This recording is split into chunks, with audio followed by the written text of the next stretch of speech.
रक्षाबंधन पर मिल सकता है हरियाणा की महिलाओं को तोहफा। 50 लाख महिलाओं को मिलेंगे 2100 रुपए हर महीने। मुख्यमंत्री जल्द करेंगे घोषणा। हरियाणा में किसानों को राहत। बिजली निगम ने ट्यूबवेल कनेक्शन शिफ्टिंग का चार्ज किया माफ। 70 मीटर के दायरे में नहीं लगेगा शिफ्टिंग चार्ज। हिसार डीजे विवाद में युवक की मौत का मामला। पुलिस के खिलाफ एफआईआर दर्ज करने के विरोध में उतरे कई संगठन। कहा ड्यूटी निभा रही पुलिस पर एफआईआर करना गलत। 24 जुलाई को बड़े आंदोलन की तैयारी। मुख्यमंत्री नायब सैनी ने भारतीय क्रिकेट टीम में चयन पर अंशुल कंबोज को वीडियो कॉल कर दी बधाई। कहा करनाल के लाल का भारत के लिए खेलना हरियाणा के लिए गर्व की बात। सरकार के अलग शताब्दी समारोह पर एसजीपीसी प्रधान धामी ने उठाए सवाल। कहा धार्मिक कामों में दखल देने से परहेज करे सरकार। तो सीएम बोले कि एसजीपीसी ने लिया है कॉपीराइट। पानीपत के थिराना गांव में पति ने की पत्नी से मारपीट, पीटकर हत्या। मृतक महिला के परिजनों का आरोप अकेला दिव्यांग पति नहीं, पूरा परिवार हत्या में शामिल। हत्या से पहले दुष्कर्म की भी जताई आशंका। श्री हरमिंदर साहिब में नतमस्तक हुए सीएम मान। दरबार साहिब को मिल रही धमकियों पर दिया बयान। ईमेल कहां से आई, पुलिस की जांच जारी। जल्द ही आरोपियों को किया जाएगा गिरफ्तार। लैंड पुलिंग स्कीम को लेकर अहम फैसला। पोजेशन लेने के बाद जमीन मालिक को 1 लाख रुपए सालाना देगी सरकार। हर साल 10% की जाएगी बढ़ोतरी। एमपी अमृतपाल सिंह करेगा सुप्रीम कोर्ट का रुख। अपने पर लगे एनएसए को देगा चुनौती। अगले हफ्ते सुप्रीम कोर्ट में दाखिल की जाएगी याचिका।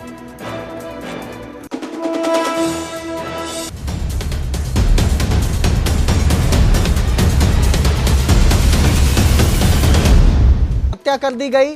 थिराना गांव में पति ने अपनी पत्नी की पीट कर हत्या कर दी। आरोप है कि पति ने महिला के साथ मारपीट की और उसे तब तक पीटता रहा जब तक उसकी मौत नहीं हो गई। मृतक महिला के परिजनों का आरोप है कि अकेला दिव्यांग पति ये वारदात को अंजाम नहीं दे सकता है। इस वारदात में पूरा परिवार शामिल है। हत्या से पहले महिला के साथ दुष्कर्म की भी पीड़ित परिवार ने आशंका जताई है। महिला के शरीर पर चोट के निशान मिले हैं। मृतक 3 बच्चों की मां है। 2017 में उसकी शादी हुई थी और अब उसकी पीट कर बेरहमी से हत्या कर दी गई है। महिला के परिजनों का आरोप है कि अकेला पति इस वारदात को अंजाम नहीं दे सकता था। यह पूरे परिवार की साजिश है जिसके तहत उनकी बेटी की हत्या की गई है।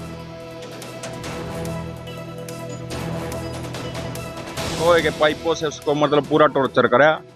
उसकी बाजू पे, दोनों बाजुओं पे इतने घाव हैं, आधा इंच के, पाँव पे भी। इससे साफ पता चलता है जो वो रिश्तेदार है वो हैंडीकैप्ड है। अकेला आदमी उसको नहीं मार सकता। लेकिन पुलिस प्रशासन ने अभी तक उस 24 घंटे का टाइम हो गया, एक को अरेस्ट किया, बाकी 5 लोग और उसके साथ जो भी बाहर हैं उनका कोई अता पता नहीं है अब तक। इस बात को लेकर झगड़ा हुआ था? इनका कोई पारिवारिक झगड़ा था। पारिवारिक झगड़े में जो कोई नशीला पदार्थ खिला के लड़की के साथ, मतलब मेरा ये अनुमान है कि पहले उसके साथ कई जनों ने दुष्कर्म भी करा, क्योंकि पूरी बॉडी सूजी हुई है। उसकी हालत से पता चलता है जी ऐसा। ये प्रिया पत्नी रोशन लाल है, गांव थिराना की रहने वाली, जो उसके पति ने उसके साथ मारपीट की थी, जो कल एडमिट हुई थी अपने इसमें जितेंद्र अस्पताल पानीपत के अंदर। उसकी दौरान इलाज मृत्यु हो गई है। उसके परिवार वालों ने कंप्लेंट दी है, जिसके ऊपर हमने मुकदमा दर्ज कर दिया है, जो भी अंडर इन्वेस्टिगेशन है, जिसका आज पोस्टमार्टम कराया जा रहा है। परिजनों का जैसा आरोप है कि उसकी हत्या कर दिया है, इसमें कोई गिरफ्तारी भी की है? गिरफ्तारी अभी तक कुछ नहीं हुआ है। और अब बात करेंगे अंबाला की, जहां सेक्टर 9 में एक्टिवा और थार की टक्कर हुई और इस हादसे में 2 साल के मासूम अद्वित की जान चली गई। पिता के साथ एक्टिवा पर अद्वित जो है वो बाजार जा रहा था। दूसरी तरफ से थार गाड़ी आई जिसने एक्टिवा को टक्कर मार दी। ये टक्कर इतनी जोरदार थी कि अद्वित उछलकर एक्टिवा से नीचे गिर गया, जिससे बच्चे की मौत हो गई। खबर के बाद टक्कर के बाद जो थार चालक है वो मौके से फरार हो गया। पुलिस लाइन स्थित आरोग्य अस्पताल में डॉक्टरों ने बच्चे को मृत घोषित किया है। पुलिस ने थार चालक के खिलाफ मामला दर्ज कर लिया है और उसकी तलाश की जा रही है। तो ये सीसीटीवी आपकी स्क्रीन पर दिख रही है, जिसमें पहले एक थार गुजरती दिखाई देती है, नजर आती है, जो जाती है और आगे जाकर एक स्कूटी को टक्कर मार देती है। इसी स्कूटी में अद्वित जो था वो अपने पिता के साथ जा रहा था और जैसे ही टक्कर होती है वो उछलकर नीचे गिर जाता है, जिसके बाद उसे अस्पताल ले जाया गया, लेकिन वहां पर डॉक्टरों ने 2 साल के अद्वित को मृत घोषित कर दिया। मैं सेक्टर 9 की मार्केट में अपने बच्चे के साथ जा रहा था जी। आगे से थार वाला स्पीड में आया जी, उसने टक्कर मारी पहले सामने से, उसके बाद बच्चा गिर गया जी। ड्राइवर साइड में गिर गया बच्चा, नीचे गड्डी चढ़ गई छत पे जी सारी, सारा ब्लड लॉस हो गया था जी। थार वाला मौके से दौड़ के क्या हुआ? नहीं, थार वाला आया था जी, सबरवाल तक आया वो, छोड़ के उसके बाद नहीं दिखा जी मेरे को। गाड़ी का नंबर वगैरह नहीं सर, वो याद नहीं है। तो उधर हिसार डीजे विवाद थमने का नाम नहीं ले रहा है। युवक की इस मौत के मामले में पुलिस के खिलाफ एफआईआर दर्ज करने का अब विरोध किया जा रहा है। पुलिस कर्मियों के समर्थन में कई संगठन उतर आए हैं। ड्यूटी निभा रहे पुलिस पर एफआईआर करना गलत है, ये संगठनों का कहना है। ऐसा कहा जा रहा है कि जो अफसर ड्यूटी पर गए थे उनके खिलाफ ये एफआईआर करना गलत है। क्रांतिमान पार्क में कई संगठनों के लोग इकट्ठा हुए। इस खबर पर ज्यादा जानकारी के लिए मेरे सहयोगी संदीप सैनी हमारे साथ जुड़े हैं। संदीप, ये जो लोग हैं इकट्ठे हुए हैं, कौन कौन से ये संगठन हैं जो पुलिस कर्मियों के समर्थन में उतरे हैं और उनके खिलाफ इस एफआईआर को गलत बता रहे हैं?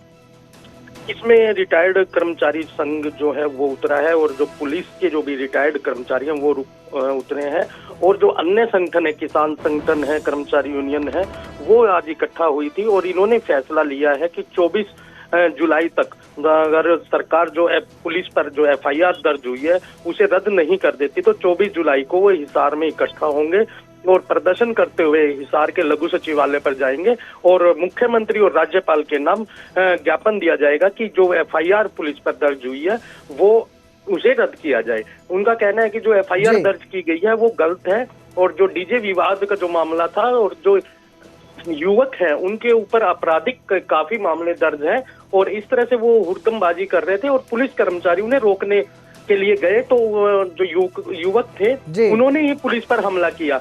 पुलिस ने अपने बचाव में उनके ऊपर हल्का बल प्रयोग किया था, लेकिन ऐसा कुछ नहीं कि पुलिस ने उन पे लाठीचार्ज किया हो या वो और कुछ हमला किया हो। युवकों द्वारा ही हमला किया गया था और जो युवक की मौत है वो खुद डर के मारे वो छत से कूद गया था, उसकी वजह से ये मौत हुई है।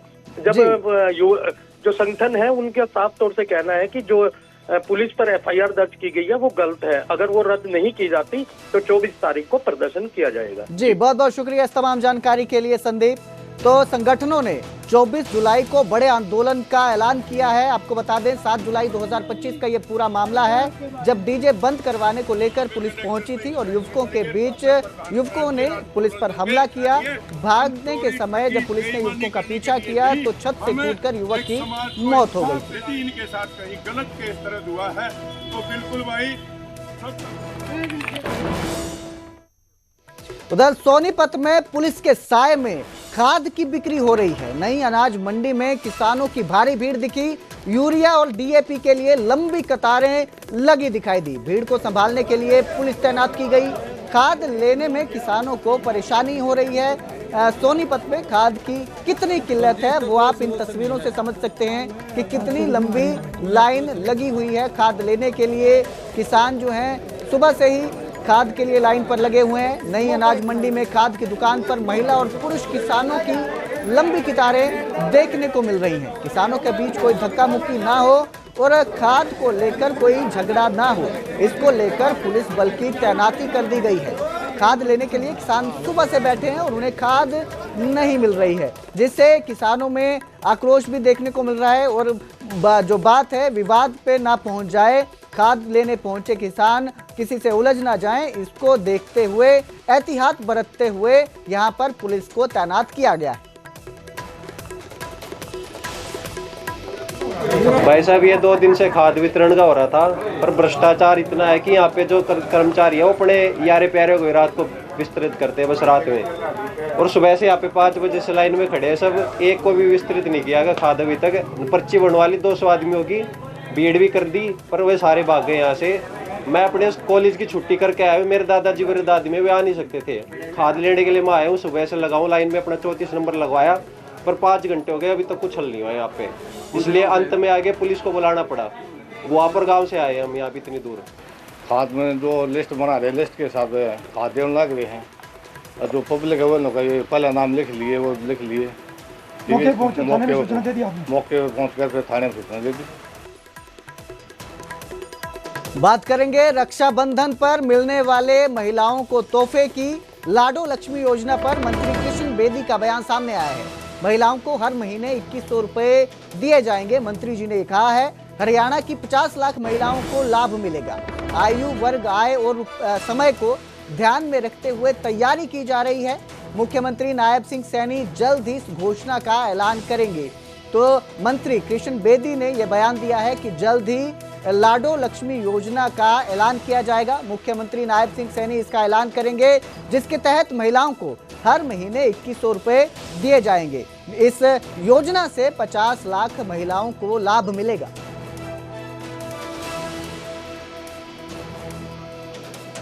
देखिए, हम चुनाव में जब गए थे तो हमने एक वादा किया था कि बहनों की हर महीने कुछ आर्थिक मदद हो और 2100 रुपया पर महीने बहन की रसोई के लिए, उनके परिवार की सहायता के लिए सरकार की तरफ से एक सम्मान बहनों का बने, उसकी हमने घोषणा की थी।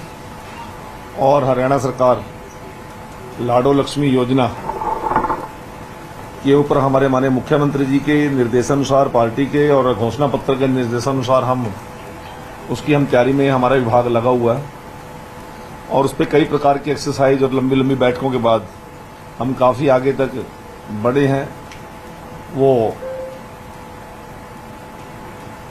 आयु वर्ग की बात भी है, आय वर्ग की बात भी है और समय की बात भी है। हमने 3-4 प्रपोजल विभाग ने तैयारी कर ली है। उसमें आयु वर्ग को ध्यान रखते हुए भी की गई है, आय को भी और समय को भी। सीएमओ को हमने अपना सारी तैयारी करके विभाग ने दे दी है। और जैसे ही मुख्यमंत्री कार्यालय की तरफ से और वित्त विभाग की तरफ से हमारे विभाग को जिस प्रकार की जानकारी देने की और योजना लेकर जाने की बात आएगी, हमारा विभाग उसी समय उस योजना की तैयारी में बिल्कुल तैयार है। और मुझे उम्मीद है कि मुख्यमंत्री जी शीघ्र ही इस योजना को, इस स्कीम को बहनों की उन्नति और तरक्की के लिए, मजबूती के लिए, उनका सशक्तिकरण के लिए शीघ्र ही इसको घोषित करेंगे। और मेरी बहनों का सशक्तिकरण हो, इस प्रकार की चिंता हमारा विभाग कर रहा है। और अब बात शिवरात्रि की। सावन की शिवरात्रि को लेकर भगवान शिव के भक्तों में उत्साह का माहौल है। आज से ही श्रद्धालु कांवड़ लेकर पहुंचने लगे हैं।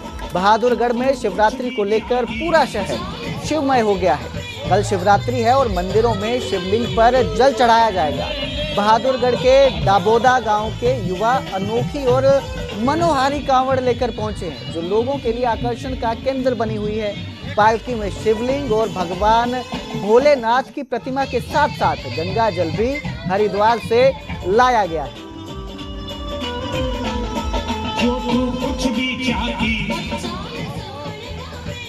हरिद्वार से लेकर चले थे, हम दाबोदा खुर्द जाएंगे और मन्नत हमारी आस्था है भोले भगवान में, इसलिए हम आस्था के प्रति चल रहे हैं।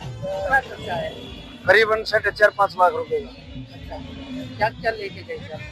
डीजे है और घोड़ा है, झाकिया लेके चले थे और 16-17 बच्चे हैं। उधर करनाल में भगवान भोले को जल चढ़ाने के लिए दूर दूर से लोग आ रहे हैं।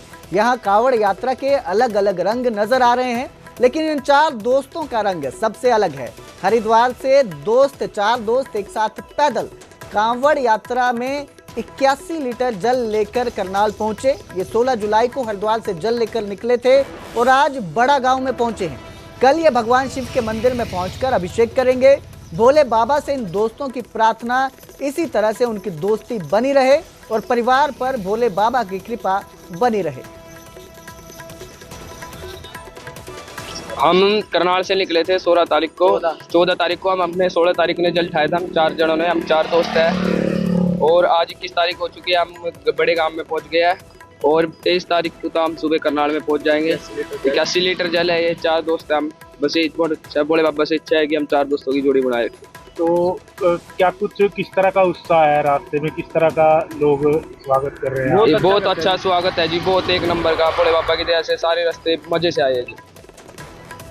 हरियाणा सिख गुरुद्वारा मैनेजमेंट कमेटी के अध्यक्ष जिंडा के आरोपों पर दादूवाल का पलटवार देखने को मिला। जिंडा की ओर से लगाए गए आरोप बेबुनियाद है, ऐसा दादूवाल ने कहा है। हम हरियाणा सिख गुरुद्वारा मैनेजमेंट कमेटी के कार्यों की जांच चाहते हैं। जिंडा नकारात्मकता फैला रहे हैं। पिछली कमेटी ने भी जिंडा को सहायता दी थी। हम हर तरह की जांच के लिए तैयार हैं। जिंडा भी जांच में सहयोग करे।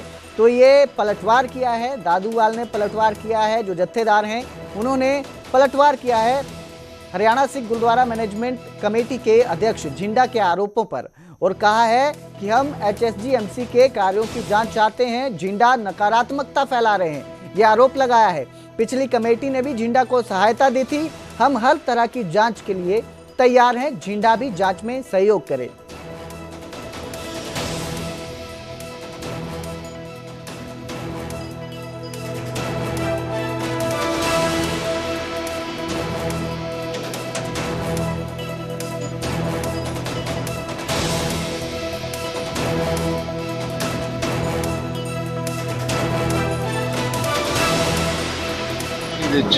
दोषी पाए गए, जान जाने अनजाने उन्होंने को गलती हुई तो किसी ने बख्शिया नहीं जाएगा, भावें उहदे मेरा भावें भरा भी क्यों ना हुंदा होवे। तो इस करके उन्होंने अज अपील साडे जनरल सकत्तर वालों की गई है कि जेडे 2014 तो लैके 2025 तक जिन्ने भी मुख सेवादार रहे ने उन्होंने वालों या बरछे तो लैके मुख सेवादार तक जे किसी को जाने अनजाने विच भुल हुई है गुरु घरां दे विचों, भावें मैक भुल हुई है, भावें किसी अनजाने पुणा जो भी होया है वो अपने आप गुरु घर के खजाने में पा देन। असीं उन्होंने जनतक नहीं करना चाहते। 15 दिन का उन्होंने टाइम दिता है। आरोप सरदार झिंडा वालों लाए जा रहे हो बेबुनियाद आ, कोरा झूठ आ। जथेदार भुपिंदर सिंह संध जिहड़े साबका प्रधान आ उन्होंने भी दस्सिया जिस तरीके दे नाल जो कुछ भी हरियाणा सिख गुरुद्वारा प्रबंधक कमेटी ने पिछले समय के अंदर किया वा ਉਹਦੀ ਅਸੀਂ ਜਾਂਚ ਜਿਹੜੀ ਆ ਅਸੀਂ खुद ਚਾਹੁੰਦੇ ਆ कि वो ऑडिट होवे और ਉਹਦਾ बजट बने और वो जुडिशल कमीशन ला फर्म ਜਿਹੜੀ ਆ ਉਹ हायर करके ਅਸੀਂ ਉਹਦਾ खर्च भरन वास्ते भी तैयार हाँ। निरपक्ष जांच ਜਿਹੜੀ होनी चाहिए। अनएजुकेट बंदे ऑडिट बनाउण जां बजट बनाउण ये गल बनदी नहीं आ। तो इस कारण करके ਅਸੀਂ ਚਾਹੁੰਦੇ दुध का दुध पानी का पानी होवे। जो नैगेटिविटी फैलाई जा रही है, जो प्रापेगंडा किया जा रहा सरदार झिंडा वालों, ये बिल्कुल बेबुनियाद आ, कोरा झूठ आ। वो सहायता नूं भंड रहे ने कि पिछली जिहड़ी कमेटी सी उन्होंने सहायता जिहड़ियां 4.25 करोड़ दियां वंडतियां जदों कि 21 लाख ही दिता जा सकदा सीगा। तां ਉਹ ਜਾਂ ਤਾਂ ਉਹਨੂੰ ਘਪਲਾ ਕਹਿਣ ਜਾਂ ਉਹਨੂੰ ਸਹਾਇਤਾ ਫੰਡ ਕਹਿਣ ਜਾਂ ਉਹ ਸਹਾਇਤਾ ਫੰਡ ਨਾ ਕਹਿਣ ਜਾਂ ਘਪਲਾ ਨਾ ਕਹਿਣ। ਇੱਕ ਪਾਸੇ ਕਹਿੰਦੇ 4.25 ਕਰੋੜ ਦਾ ਪਤਾ ਹੀ ਨਹੀਂ ਲੱਗ ਰਿਹਾ ਕਿੱਥੇ ਗਿਆ, ਦੂਜੇ ਪਾਸੇ ਕਹਿੰਦੇ ਸਹਾਇਤਾ ਵੰਡਤੀ। ਉਹ ਸਹਾਇਤਾ ਜੋ ਸਰਦਾਰ ਝਿੰਡਾ ਸਾਹਿਬ ਵੀ ਲੈ ਕੇ ਗਏ ਨੇ ਜਦੋਂ ਕਿ ਉਹ ਆਪਣਾ ਅਸਤੀਫਾ ਵੀ ਦੇ ਚੁੱਕੇ ਸਨ ਕਮੇਟੀ ਚੋਂ ਕਿ ਮੈਂ ਸਰਕਾਰੀ ਕਮੇਟੀ ਦਾ ਮੈਂਬਰ ਨਹੀਂ ਬਣਨਾ ਤੇ ਮੇਰਾ ਅਸਤੀਫਾ ਆ। ਕਦੇ ਮੀਟਿੰਗ 'ਚ ਨਹੀਂ ਸੀ ਆਏ ਪਰ ਸਹਾਇਤਾ ਲੈਣ ਲਈ ਸਰਦਾਰ ਝਿੰਡਾ ਸਾਹਿਬ ਵੀ